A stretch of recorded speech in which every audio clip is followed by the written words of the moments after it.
Let me just recount an incident that happened to me in one of my own concentration camps. I was confronted within a couple of days with two comrades, the one of whom I knew that they are prone to suicide. Now what happened? I asked both why they wished to commit suicide, to take their lives, and without knowing independently from one another, they told me, see doctor, I've nothing to expect from my life anymore. And you know what I improvisingly asked them? Now listen, isn't it conceivable that instead life expects something from you?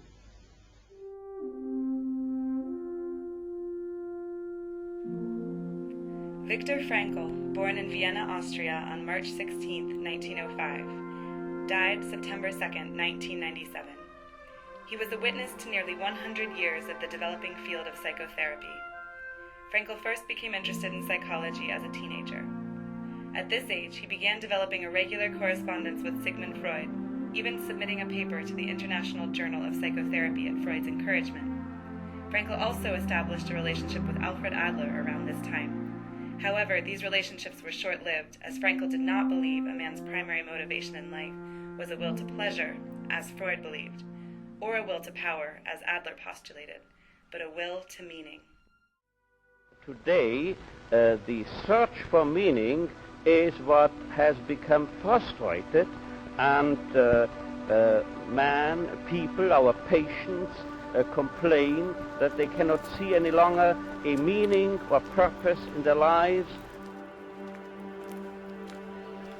After Heath, a 27-year-old living in Austin, Texas, lost his job in banking, he began to experience symptoms of depression. He was suffering from changes in sleep and appetite, and found himself unmotivated to begin his job search. He felt a deep lack of purpose, and felt he lacked power to change his situation.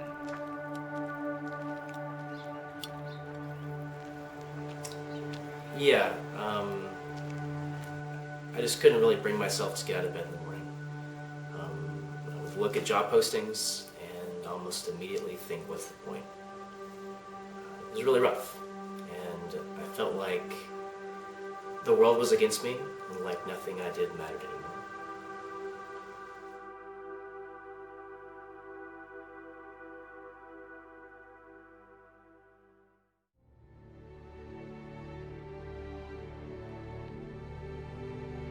After obtaining his medical degree in 1930, Frankl worked as a neurologist and eventually became the head of the neurological department at Rothschild Hospital in Vienna.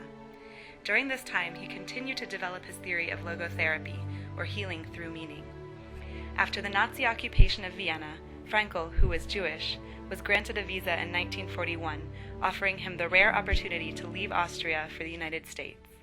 Given only 3 weeks to decide, Frankl agonized over whether to emigrate to the U.S., ensuring safety for himself and his wife, or remain in Austria, where his position offered some protection to his entire family. One day, Frankl came home from work to find his father holding a piece of marble from a synagogue he had found destroyed. His father told him that the piece of marble was a tablet with an inscription of the fourth commandment, "Honor thy father and thy mother." At that point, Frankl instantly knew his decision would be to stay. The visa expired, and 9 months later, Frankl and his family found themselves deported to concentration camps. Heath had been going to cognitive behavioral therapy and was on medication for depression, but he was still struggling to find motivation to change his circumstances. On his therapist's recommendation, he decided to see a logotherapist.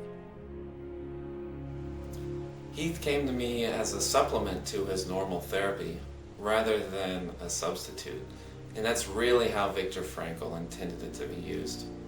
Logotherapy can be very helpful for clients who are struggling not just to work through neuroses, but also to find a sense of meaning and purpose in their life. In contrast, say, to the system of psychoanalysis according to Sigmund Freud, or else the system of individual psychology according to the teachings of Alfred Adler. Logotherapy sees man as a being not dominated by a strive for pleasure, nor by a will to power, but rather by a will to meaning.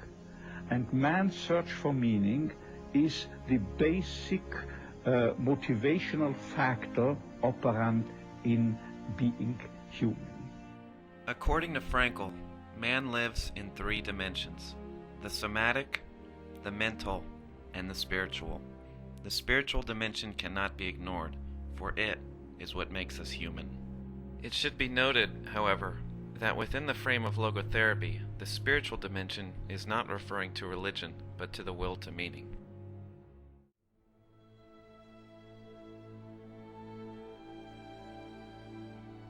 First thing I wanted to do with Heath is to help him widen his circle of meaning. This normally results in clients gaining distance from their symptoms, which is the first step of logotherapy. One technique that's useful here is de-reflection. With this technique, I generally help the client see the connection between his reflecting on the problem and the symptoms he's experiencing. So for example, when a client desires something strongly, they tend to hyper-reflect on any obstacles to that goal, and then have difficulty reaching the goal as a result of that hyper-reflection. In Heath's case, his desire to find a new job was causing him to hyper-reflect on his worth as an employee, which was having a negative impact on his self-esteem and was causing some depressive symptoms. I wanted to get at some other areas of his life in which he finds worth and meaning and purpose in order to help him find some distance from those symptoms. Before I saw Dr. McCoy, I thought I was depressed. I'd look at myself in the mirror and think, what's wrong with you? Why can't you find a job? It got so bad that it was all I could think about.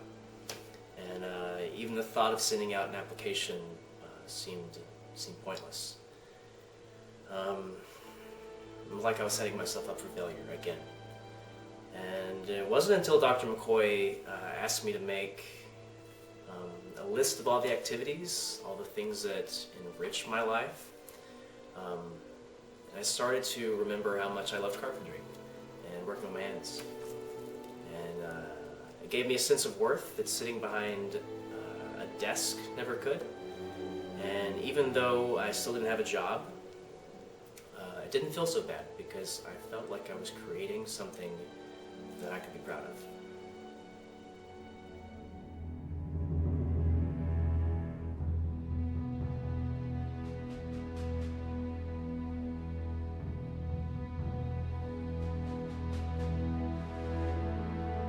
Frankl, like so many others, lost nearly everything he had in the concentration camps.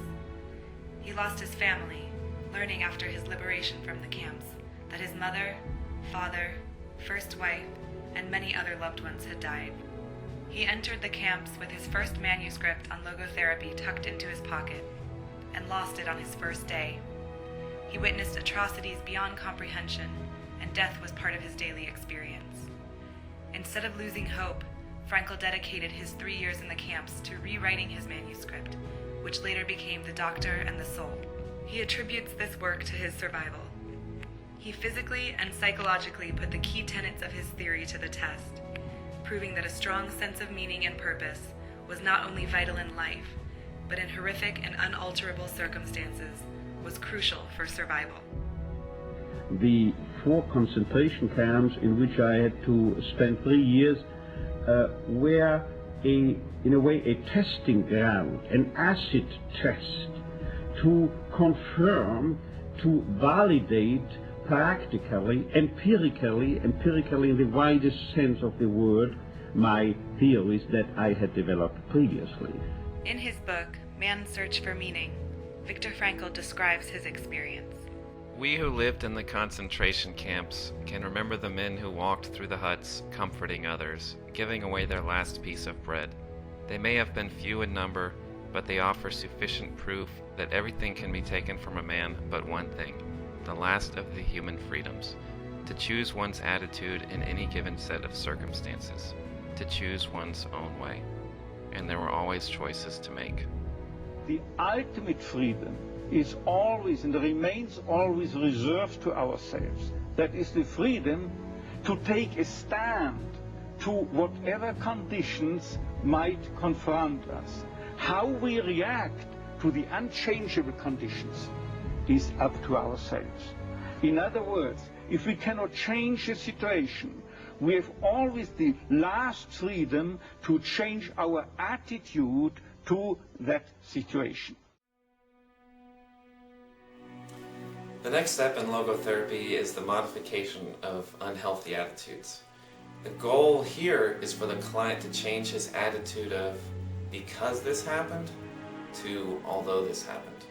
For example, instead of he thinking because I lost my job, I'll never be employed, he might think although I lost my job, I have many strengths and have the opportunity to look for new, more fulfilling job opportunities. In doing this, I always try to use a Socratic approach in which I lead the client to draw his own conclusions through my questioning. It's not up to me to tell a client what gives or should give their life a sense of meaning and purpose, but with guiding questions I may help a client realize that they are experiencing something as meaningful when they're not really seeing it themselves that way. Once a client has made that realization, they can change their attitude about their symptoms, and then the symptoms will naturally begin to reduce. According to Frankl, people can give meaning to their lives by realizing creative values, experiential values, or attitudinal values. A meaningful life has three main chances to become meaningful.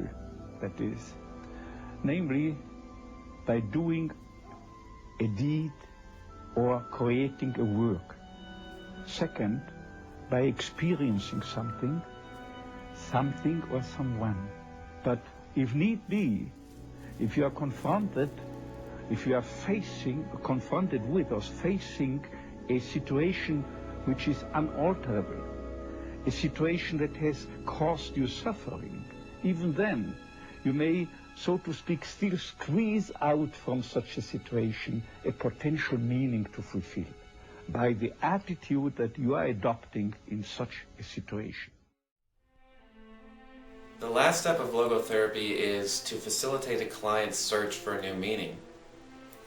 In this step, I will encourage a client to think through and discuss all the potentials for meaning that exist in their life. You know, before I came to logotherapy, I was really letting my job loss get me down.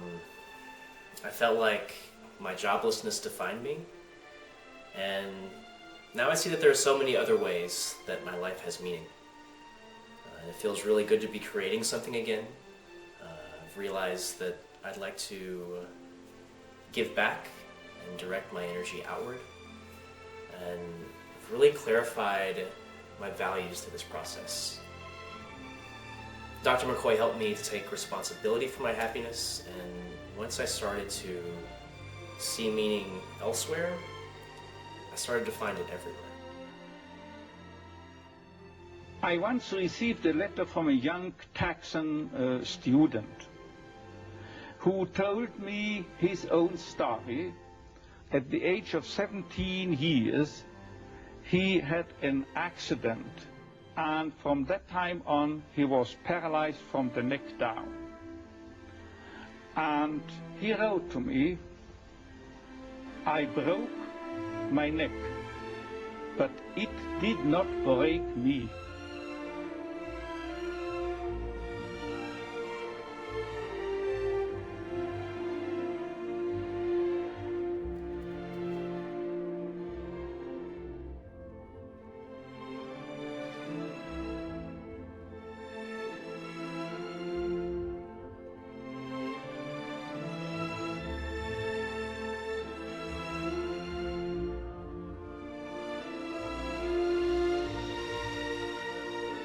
Will to Meaning, Viktor Frankl and Logotherapy. Brought to you by The University of Texas.